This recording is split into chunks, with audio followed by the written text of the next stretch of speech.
আসসালামু আলাইকুম ওয়া রাহমাতুল্লাহি ওয়া বারাকাতুহু নাহমাদুহু ওয়া নুসাল্লি আলা রাসূলিহিল কারীম আম্মা বা'দু ফাআউযু বিল্লাহি মিনাশ শাইতানির রাজীম বিসমিল্লাহির রহমানির রহিম। আব্দুল্লাহ নামে এক ভাই প্রশ্ন করেছেন, বাথরুমে গিয়ে অনেকে মৃত্যুবরণ করেন, বাথরুমে মৃত্যু কি ভালো না মন্দ জানতে চাই। প্রিয় ভাই আব্দুল্লাহ, আপনার এই প্রশ্নের উত্তরে বলবো যে পৃথিবীতে যতটি প্রাণ আছে প্রতিটি প্রাণকে মৃত্যুবরণ করতে হবে। সূরা আলী ইমরানের 185 নম্বর আয়াতে আল্লাহ তাআলা ইরশাদ করছেন, কুল্লু নাফসিন যায়িকাতুল মাউত, অর্থাৎ প্রতিটি আত্মাকে মৃত্যুর স্বাদ আস্বাদন করতে হবে। আমরা পৃথিবীতে যারাই এসেছি আবার পৃথিবী থেকে বিদায় নিতে হবে, আমাদেরকে মৃত্যুবরণ করতে হবে। এটা হচ্ছে চিরসত্য বা মহাসত্য, এবং এই চিরসত্যটি কম বেশি আমরা সবাই জানি, কিন্তু আমরা কোথায় মৃত্যুবরণ করব এ ব্যাপারে আমরা কিছুই জানি না। কিভাবে আমাদের মৃত্যু ঘটবে, কোন প্লেসে কোন জায়গাতে আমরা মরবো এ ব্যাপারে আমরা কিছু জানি না। এবং সে ব্যাপারে সূরাতুল লোকমানের 34 নম্বর আয়াতে আল্লাহ তাআলা ইরশাদ করছেন, ওয়ামা তাদরি নাফসুম বিআইয়ি আরদিন তামুত ইন্নাল্লাহা আলিমুন খাবীর, অর্থাৎ কোনো মানুষই জানে না, কোনো প্রাণী জানে না যে সে কোন প্লেসে কোন জায়গায় মৃত্যুবরণ করবে। এ ব্যাপারে শুধুমাত্র কেবলমাত্র আল্লাহ তাআলাই জ্ঞান রাখেন। ইন্নাল্লাহা আলিমুন খাবীর, তিনি মহাজ্ঞানী এবং সব ব্যাপারে তিনি খবর রাখেন। তাহলে কোরআনের দুটি আয়াতের মাধ্যমে আমরা জানতে পারলাম যে আমরা প্রত্যেকেই মৃত্যু স্বাদ আস্বাদন করতে যাচ্ছি, আমরা মরবো এটা নিশ্চিত, কিন্তু কোথায় মরবো, কোন জায়গায় আমাদের মৃত্যু ঘটবে, সংঘটিত হবে, এ ব্যাপারে আমরা কিছুই জানি না। এবার যদি আমরা সরাসরি প্রসঙ্গে আসি, সেটা হচ্ছে বাথরুমে গিয়ে যদি কেউ মৃত্যুবরণ করে, হ্যাঁ সেটা হতে পারে, বাথরুমেও কেউ মৃত্যুবরণ করতে পারে। এবং অনেক সময় আমরা শুনেছি যে বাথরুমে অনেকে ইন্তেকাল করেছেন, মৃত্যুবরণ করেছেন। এখন এই বাথরুমে মৃত্যুবরণ করা এটা ভালো কি মন্দ এটা তিনি জানতে চেয়েছেন। আসলে বাথরুমের ভেতরে কেউ মৃত্যুবরণ করলে এটা ভালো মৃত্যু নাকি খারাপ মৃত্যু এ ব্যাপারে কোনো হুকুম দেওয়ার বা ডিসিশন দেওয়ার সুযোগ আসলে আমাদের নেই, কারণ এ ব্যাপারে ইসলাম আমাদেরকে কিছু জানায়নি। কারণ নিছক বাথরুমের ভেতর মৃত্যু যদি হয় তাহলে এটা খারাপ মৃত্যু বা খারাপ সাইন, সে জাহান্নামে যাবে, এরকম কথা বলার কোনো সুযোগ নেই। নিছক একটা নির্দিষ্ট জায়গায় কারণ মৃত্যুর কারণে এটা খারাপ মৃত্যু বা ভালো মৃত্যু বলে আসলে কোনো ধরনের সিদ্ধান্তে আসা যায় না। কারণ বাথরুমে নানাভাবে মানুষের মৃত্যু হতে পারে। কেউ হয়তো অজু করতে যেয়ে বাথরুমের ভিতরে মৃত্যুবরণ করেছে, অথবা কেউ গোসল করতে যেয়ে মৃত্যুবরণ করেছে, এটাও হতে পারে, অথবা প্রাকৃতিক কাজ সারতে যেয়ে বাথরুমে তার মৃত্যু হয়েছে। এর কোনোটির ক্ষেত্রেই এই মৃত্যুটি খারাপ মৃত্যু এভাবে কোনো সিদ্ধান্তে আসা যাবে না। সিদ্ধান্তে আসা যাবে এভাবে, অথবা ধারণা করা যাবে, প্রবল ধারণা করা যাবে এভাবে যে সে তার জীবনটা কিভাবে কাটিয়েছে। তিনি যদি ইমানের উপর থাকেন, ইস্তেকামতের উপর থাকেন, আল্লাহ এবং আল্লাহ রাসূলের উপর দৃঢ় বিশ্বাসের উপর থাকেন, তিনি যদি সৎ কর্ম করে থাকেন এই পৃথিবীতে, তাহলে তার বিদায়টা, তার মৃত্যুটা ভালো মৃত্যু হয়েছে বলে আমরা প্রবল ধারণা রাখতে পারি। কিন্তু কে জান্নাতি হবে আর কে জাহান্নামী হবে এ ব্যাপারে শুধুমাত্র আল্লাহ তাআলা ডিসিশন দিতে পারেন। এক্ষেত্রে অনেকে একটি হাদিসের মিস ইন্টারপ্রিটেশনের কারণে এই ধরনের ধারণা করে থাকতে পারেন, যে হাদিসটি সহিহ বুখারীতে এসেছে। আল্লাহ হাবিব সাল্লাল্লাহু আলাইহি ওয়াসাল্লাম বলেছেন, ইন্নামাল আমালু বিল খাওয়াতিম, অর্থাৎ মানুষের কর্মফল নির্ধারিত হয় তার শেষ কাজের উপর ভিত্তি করে। তার শেষ জীবনটা যদি ভালো হয় তাহলে তার মৃত্যুটা ভালো হয়েছে বলে ধরা হবে। এই হাদিসের মিস ইন্টারপ্রিটেশনের কারণে অনেকে হয়তো ধারণা করতে পারেন যে বাথরুমের ভেতরে কারণ মৃত্যু ঘটলেই সেটা খারাপ মৃত্যু। আসলে ব্যাপারটি এমন নয়। হাদিসে যে বিল খাওয়াতিম বলা হয়েছে, এর ব্যাখ্যা এসেছে যে বিল খাওয়াতিম মানে হচ্ছে মা ইয়ামালুহু ফি আখিরি হায়াতি, সেটা শেষ জীবনে কি কাজ করেছে সেটার উপর ভিত্তি করে তার মৃত্যুটা ভালো নাকি খারাপ এটা নির্ধারিত হবে।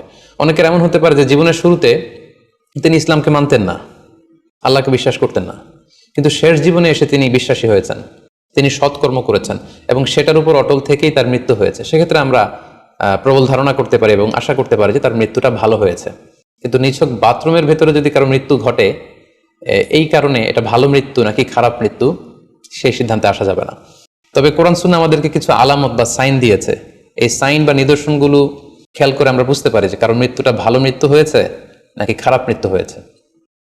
সেক্ষেত্রে শুরুতে আমরা আলামাতু সুইল খাতিমা, কারণ মৃত্যুটা খারাপ কিনা বা মন্দ মৃত্যু বা মন্দ বিদায় কিনা সেটা আমরা শুরুতে শুনবো। সেক্ষেত্রে আমরা যদি কোরআন সুন্নাহর দিকে তাকাই তাহলে দেখবো যে কোরআন সুন্নাহ আমাদেরকে জানিয়েছে কেউ যদি আত্মহত্যা করে মৃত্যুবরণ করে তাহলে এটা আমরা বলতে পারি যে এটা একটা খারাপ মৃত্যু ছিল।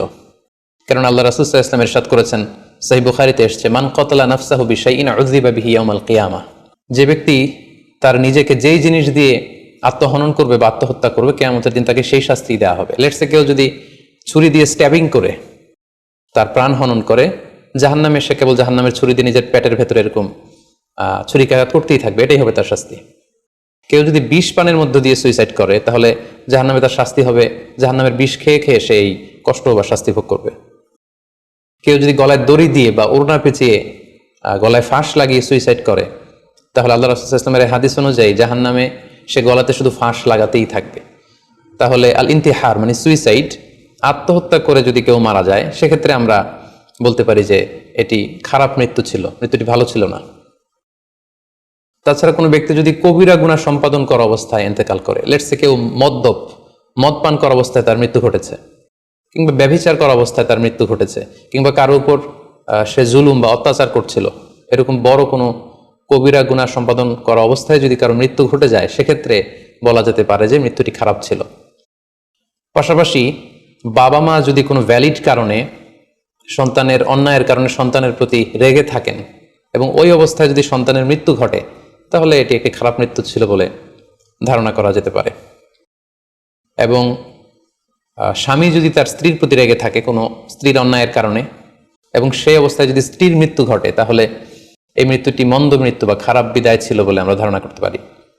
সবশেষে বলবো যে কোনো ব্যক্তির মৃত্যুতে যদি গোটা মুসলিম উম্মাহ, মুসলিম কমিউনিটি আনন্দ প্রকাশ করে, উল্লাস করে, এটাও ওই ব্যক্তির খারাপ মৃত্যু ছিল বলে ধরে নেওয়া হবে, কারণ সবাই তার অন্যায় থেকে, অত্যাচার থেকে, তার অনিষ্ট থেকে বাঁচার জন্য চাচ্ছিল, তার হাফ ছেড়ে বেঁচেছে।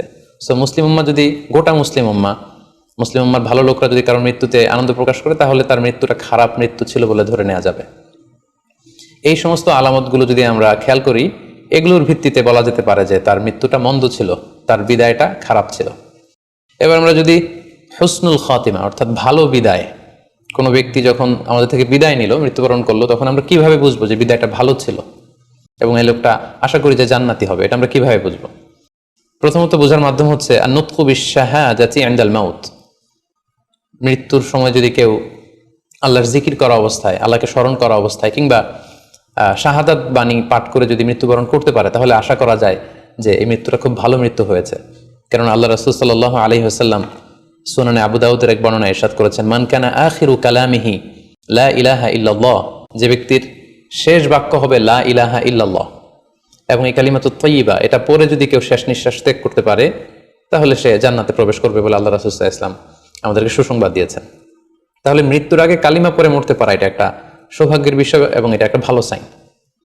পাশাপাশি বিশ্বাসী ব্যক্তিরা, ইমানদাররা যখন মৃত্যুবরণ করে তখন তাদের কপাল ঘেমে যায়, অর্থাৎ মৃত্যুর পরে মৃত ব্যক্তির কপালে হাত দিয়ে যদি আমরা দেখতে পাই যে কপাল ঘেমে আছে, ইটস সোয়েটিং, প্রচন্ড ঘামছে, এটা দেখেও আন্দাজ করা যেতে পারে বা ধারণা করা যেতে পারে যে মৃত্যুটা ভালো হয়েছে। কেননা সুনানে তিরমিজির বর্ণনায় আল্লাহ রাসূল সাল্লাল্লাহু আলাইহি ওয়াসাল্লাম ইরশাদ করেছেন, আল মুমিনু ইয়ামুতু বিআরাকিল জাবিন, বিশ্বাসীরা যখন মারা যায় তখন তাদের কপাল ঘেমে যায়। সো অনেক আল্লাহওয়ালা ভালো মানুষের মৃত্যুর পরে আমরা এটা দেখেছি বা শুনেছি যে ইন্তেকালের পরে তাদের কপাল ঘেমেছিল এবং সেটা দেখে কিন্তু বোঝা যাবে যে মৃত্যুটা ভালো ছিল। পাশাপাশি জুমার রাতে যদি কেউ ইন্তেকাল করে, বৃহস্পতিবার দিবাগত রাতে, নিঃসন্দেহে সেক্ষেত্রে লোকটার ইমানদার হতে হবে, সৎ ব্যক্তি হতে হবে, সেক্ষেত্রে এটা একটা ভ্যালিউ অ্যাড করবে যে জুমার রাতে সে ইন্তেকাল করেছিল। রমাদান মাসে যদি কেউ ইন্তেকাল করে এটা একটা খুশনসিব তার জন্য। পাশাপাশি হজের সফরে যদি কেউ, হজের যে দীর্ঘ সফর, এই সফরে যদি কেউ ইন্তেকাল করে এটা একটা ভালো মৃত্যু বলে ধর্তব্য হবে। পাশাপাশি কেউ যদি জিহাদের ময়দানে শহীদ হওয়ার সৌভাগ্য লাভ করে, নিঃসন্দেহে এটা সবচেয়ে শ্রেষ্ঠ মৃত্যু। আল্লাহ তাআলার কাছে সবচেয়ে শ্রেষ্ঠ মৃত্যু হচ্ছে শাহাদাতের মৃত্যু, এবং শহীদের দেহ থেকে গড়ে গড়ে পড়া, মাটিতে পড়া যে রক্তের ফোঁটা, এই ফোঁটাটা আল্লাহ তাআলার কাছে খুব প্রিয়। সো নিঃসন্দেহে শাহাদাতের মৃত্যু এটা পৃথিবীর শ্রেষ্ঠতম মৃত্যু। এবং সৎ কাজ করা অবস্থায়, কোনো আমলে সলেহ ভালো কাজ করা অবস্থায় যদি কারো মৃত্যু ঘটে, লেটস সে কেউ তেলাওয়াত করছিল, হি ওয়াজ রিসাইটিং দ্য হোলি কোরআন, ওই অবস্থায় তার মৃত্যু হয়েছে, কিংবা রোজা মুখে ছিল, সেই অবস্থায় তার মৃত্যু হয়েছে, অথবা সেজদায় পড়েছিল, সেজদারত অবস্থায় তার মৃত্যু ঘটেছে, এগুলো হুসনুল খাতিমা অর্থাৎ ভালো বিদায় বা ভালো মৃত্যুর আলামত। তাহলে আমরা সুউল খাতিমা এবং আলামত হুসনুল খাতিমা কোন কোন আলামত দেখে আমরা বুঝবো যে মৃত্যুটা খারাপ মৃত্যু ছিল এবং কোন কোন আলামত দেখে আমরা বুঝবো যে এটা ভালো মৃত্যু ছিল, কোরআন সুন্নাহর আলোকে সেগুলো আমরা জানতে পারলাম। এর কোথাও কিন্তু বাথরুমের ভেতরে মৃত্যুবরণ করলে এটা ভালো মৃত্যু বা খারাপ মৃত্যু, এর কোনোটাই কিন্তু সিদ্ধান্তে আসা যাচ্ছে না। সেক্ষেত্রে সেই ব্যক্তি তার শেষ জীবনে কেমন আমল করেছে, তিনি কি ইমানদার অবস্থায় ছিলেন, তিনি কি সৎকর্ম করেছেন, তিনি কি সালাত আদায় করতেন কিনা, এগুলোর উপর ভিত্তি করে তার মৃত্যুটা ভালো মৃত্যু বা খারাপ মৃত্যু সেটা